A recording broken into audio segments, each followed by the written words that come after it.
మీరు నూనెను తింటున్నారా లేక తాగుతున్నారా? నూనెను తాగుతున్నారా అనుకుంటే ఈ వీడియో మీకోసమే. నూనెను తాగడం ఏంటి అని చాలామంది ఆలోచిస్తున్నారా?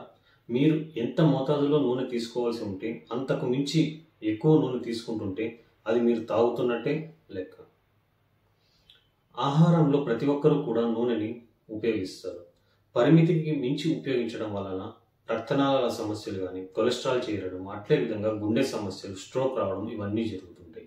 వీటితో పాటు ఎక్కువగా లావు అవ్వడం అంటే ఊబకాయము, వాటి వల్ల వచ్చే డయాబెటీస్ కానీ లేకపోతే షుగర్స్ కానీ ఎన్నో రకాల క్యాన్సర్స్ కూడా దారితీస్తుంది ఎక్కువ నూనె తీసుకోవడం వల్ల.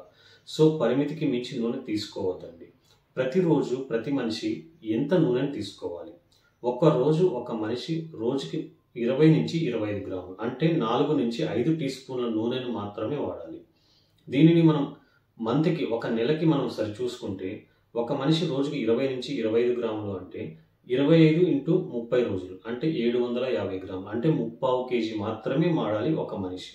ఒక ఇంట్లో 4 మనుషులు ఉన్నారనుకోండి, 3/4 కేజీ ఇంటూ 4 ఎంత అవుతుంది? 3 కేజీస్ మాత్రమే అవుతుంది. అంటే దగ్గర 3 నుంచి 3.5 లీటర్ నూనెను మాత్రమే వాడాల్సి ఉంటుంది. నలుగురు ఉన్న కుటుంబంలో 3.5 లీటర్ కంటే ఎక్కువగా నూనెను వాడుతున్నట్లయితే మీరు నూనెను తింటున్నట్టు కాదు, తాగుతున్నట్టు లెక్క. వంటల్లో రుచి కోసం నూనెను పెంచుకోకండి. దానివల్ల మీ అనారోగ్య సమస్యలే తెచ్చుకోకండి. నూనెను తగ్గించండి, ఆరోగ్యంగా ఉండండి. ఇలాంటి మరిన్ని వీడియోల కోసం మా ఛానల్ అయితే సబ్స్క్రైబ్ చేసుకోండి. Thank you.